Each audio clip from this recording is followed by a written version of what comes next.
Welcome to Jacksonville Connect. I'm here with Susan Shipman from Second Chance. Susan, would you please tell us what Second Chance is? Yes, thank you. Second Chance is the Domestic and Sexual Violence Services organization for a six-county area here in Northeast Alabama. We serve Calhoun, Cherokee, Cleburne, Etowah, Randolph, and Talladega counties. We provide emergency shelter for victims that are fleeing abusive situations or sexual assault victims that are no longer safe in their homes. We provide some additional housing services, transitional housing, and then some assistance with setting up permanent housing. We do forensic exam advocacies in the local hospitals. We've been doing that virtually here lately with the COVID-19 virus. Hospitals aren't letting visitors in, and that's what they consider us. We're able to help with some financial subsidies for some of our participants in permanent housing, and we're all about getting victims safe from where they are to where they need to be. Okay, so that's a pretty broad variety of different services that you guys offer. What is your role with Second Chance? I'm the executive director, and my main functions with the organization are securing funding for us to be able to do what we need to do for domestic and sexual assault victims, and public relations with the community. I'm the board liaison. I'm really where everything rolls to, and take responsibility for everything that happens within our organization. I have been doing this for 14 years now, and I told the person that conned me into applying for the position, I told her, I said, well, okay, we'll give it about 12 years and then we'll reassess. And so that's what I did, and I think I'm good for a few more years. And I originally started as the bookkeeper, actually. It was supposed to be this flexible part-time job, and then I found myself involved in a movement, because this is not just about the money.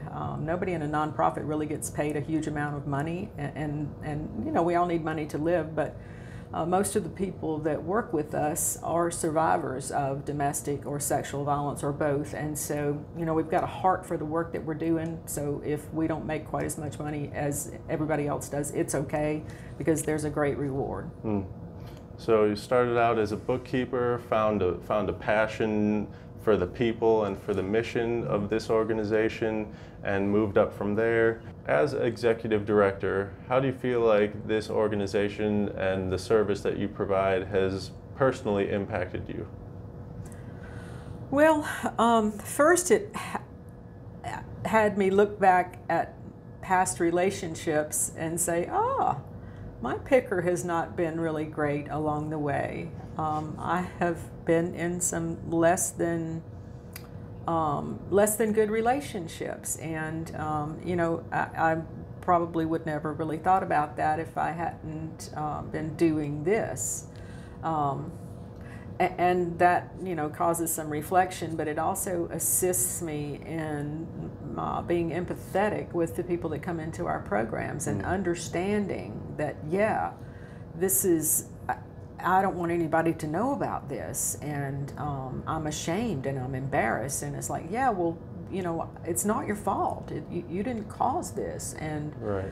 And so it's been healing for me, for one thing, and it really has helped me to respond more appropriately with victims. I don't do a whole lot of direct service, but everybody in this organization is trained to do that, because we never know when we're going to be thrust into that, and that is going to be our calling for the day. And so doing the work has also allowed me to not be quite as examining my belly button lint, looking out in the world and seeing that everybody in this world has got something going on in their life that's difficult, and they need someone to assist them with that. And and our thing just happens to be domestic and sexual assault, and working in this field, in this movement, has given me additional purpose in life, a good reason to get up out of the bed and start moving in the morning, because I have these things that I need to do to help my people do their thing and help the next person, because we don't know when the next person that we're able to assist is that person that didn't get killed that day. Right. These are very real problems in society. That's why an organization like this is established. How do you see the benefit or the impact on the lives of those that this organization serves? You know, oftentimes we don't get to see the results of our work. We like to believe that there are fewer people dying as a result of domestic violence in their lives, because oftentimes that's the end result of domestic violence. When we do bump into somebody out in the community that has been in our services, it's always a delight to see them doing well and to see a glow. You know, when people come into our programs, sometimes they have been abused to such a degree that they can't make eye contact. They hang their head low. They don't think anything that they do is right. And so knowing that some of the people that we serve do come out the other side and find a life for themselves and for their children that doesn't involve abuse, it's a great thing. Sometimes when we are out in the community doing awareness events or a health fair or something like that, someone will come up to our table and say, listen, you guys helped me 12 years ago and my life is phenomenal. And the reward of that is huge. That's amazing to see that progress in someone's life. For those out there that are still struggling with situations of domestic violence or have had situations of sexual abuse, sexual assault, things like that, what message would you give to them as far as how they can contact Second Chance and how caring Second Chance is for their clients? You know, I would just say, to begin with, reach out and make our phone ring, toll free 800-650-6522. Not that that really matters these days. Our local number is 256-236-7233. Make the phone ring and talk to the advocate that answers the telephone. We don't use any answering services. We answer our phones 24/7, and whoever answers the phone will listen to what is going on in your life and offer a safety plan, first of all, on the telephone. We know that domestic violence generally escalates. It can start with the name calling and end up with the bang bang, you're dead. I had a family member that was murdered on August 29th of 2017. I'm sorry to hear that. And that's, how can that happen? She had done all the things that we would suggest one do. She had gone to a shelter in a different county to be safer. She had educated herself about the dynamics of domestic violence and the power and control, and when a batterer says, I will kill you, they mean that. They really mean that. It's not happen tomorrow, but at some point in time, when they start losing control of the situation, it can become a reality. And so make our phone ring and let's talk. And emergency shelter's not the only answer. Some people are freaked out about the idea of coming into a communal shelter and being among people that they don't know. And actually, it's a good thing to be among other survivors of domestic violence, to know that you're not the only one that never got it right. Victims work really hard to figure out whatever it is causing the domestic violence. Is it the way I make the bed? Is it the way I park the car? Is it the way I cook the dinner? It's none of those things, because it's about power and control. And it doesn't matter how well I cook that sunny side up egg.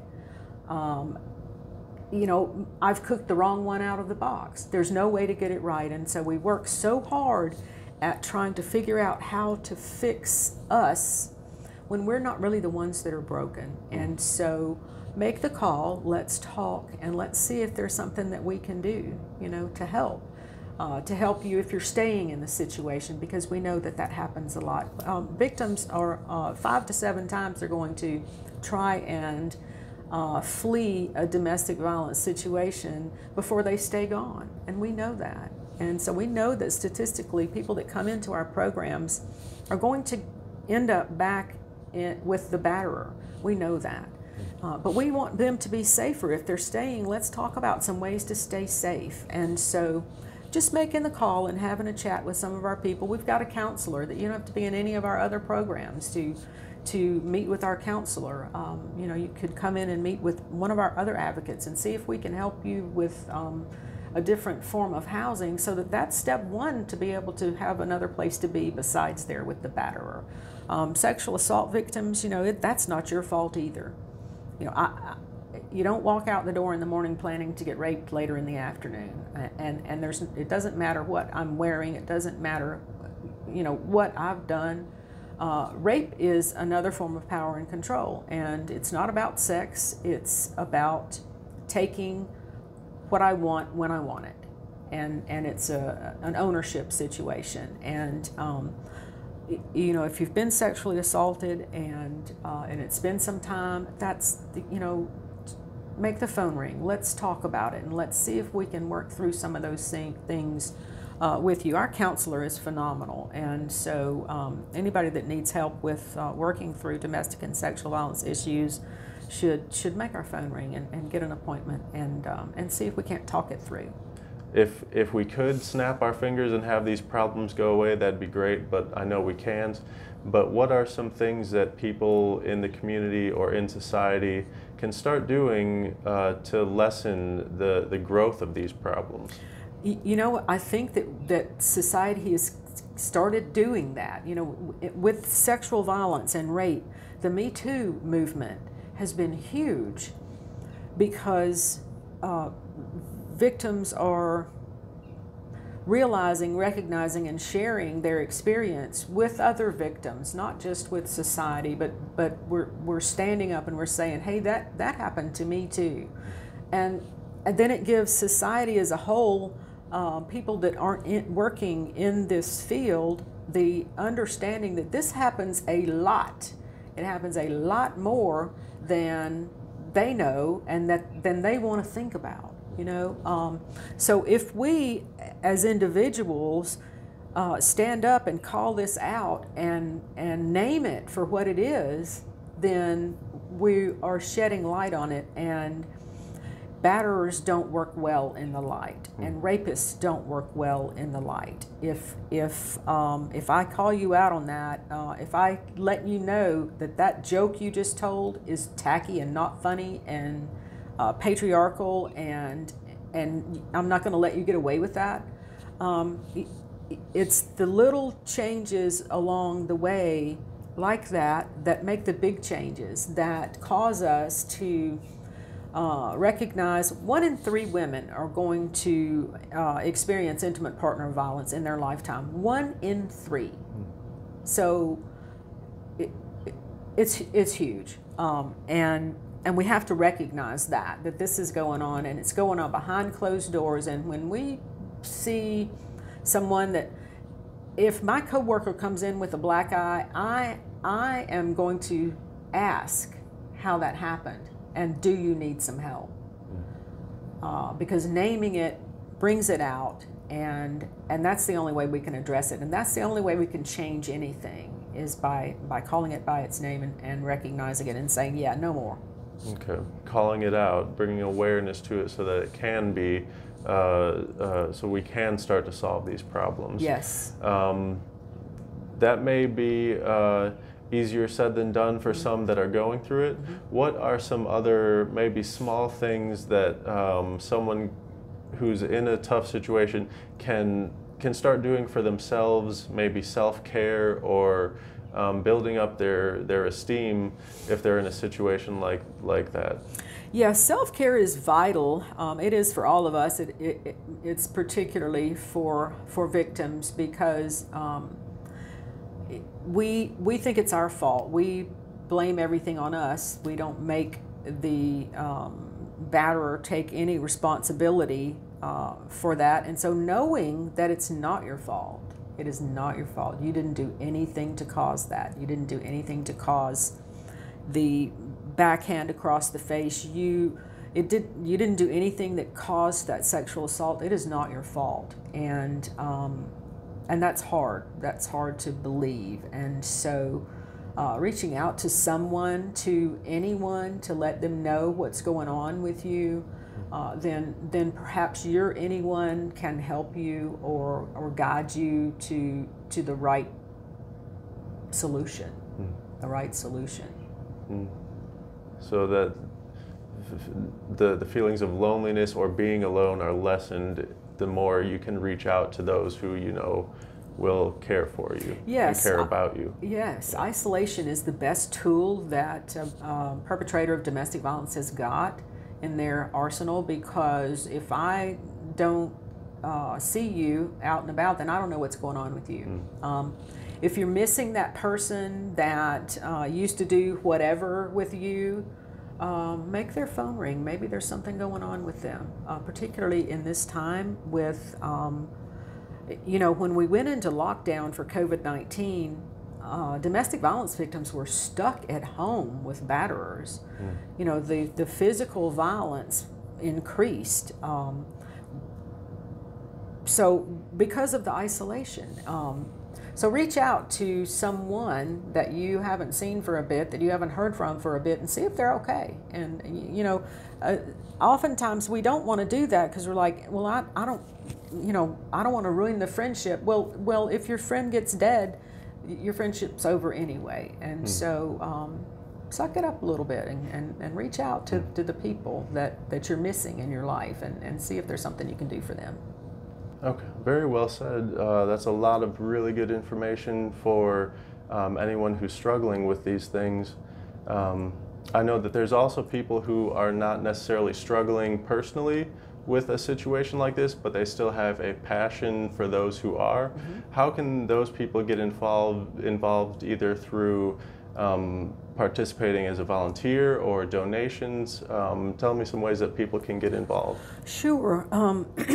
You know, the volunteering thing, mostly what we were using volunteers for would be our fundraising efforts, and now that we're not really doing those right now, we have a sexual assault forensic examiner team where we use volunteers from the community. We train volunteers from the community to do that hospital advocacy, so that our staff is not on 24/7 because the staff's not huge enough to be able to do that.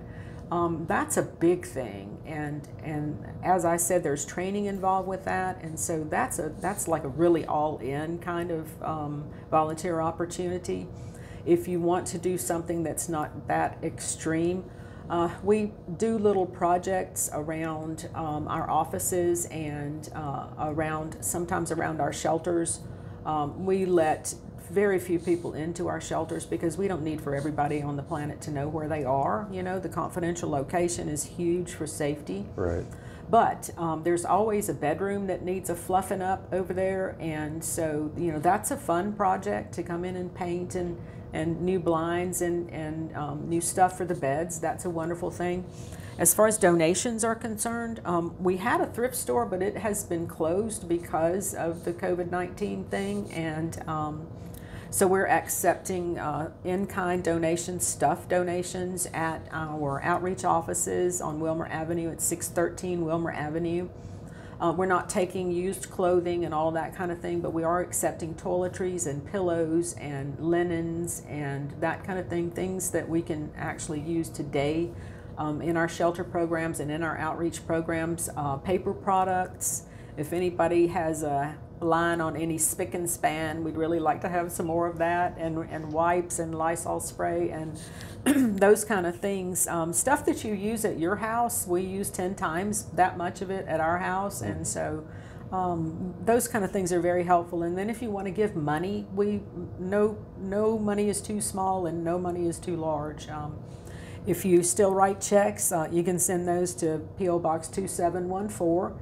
If you prefer to use a credit card, we post online at our Facebook page constantly, and there's always a donate button there. So there are ways, and if none of that really works for you, just give us a call. We'll figure out a way to get you involved. Yeah, this organization has a lot of opportunities not only to serve, but to create a venue for those in the community that would like to serve. Yes. This is wonderful. Susan, do you have any last things that you would like to say to those out there watching right now? Make the phone call and let's talk and let's see if there's anything that we can do for you. Chances are we can help, but we can't help if we don't know you need help. So reach out, make the call. All right, there it is, guys. That's a message. Make the call. Thank you, Susan, so much for being here with Jacksonville Connect, and we will see you guys next time.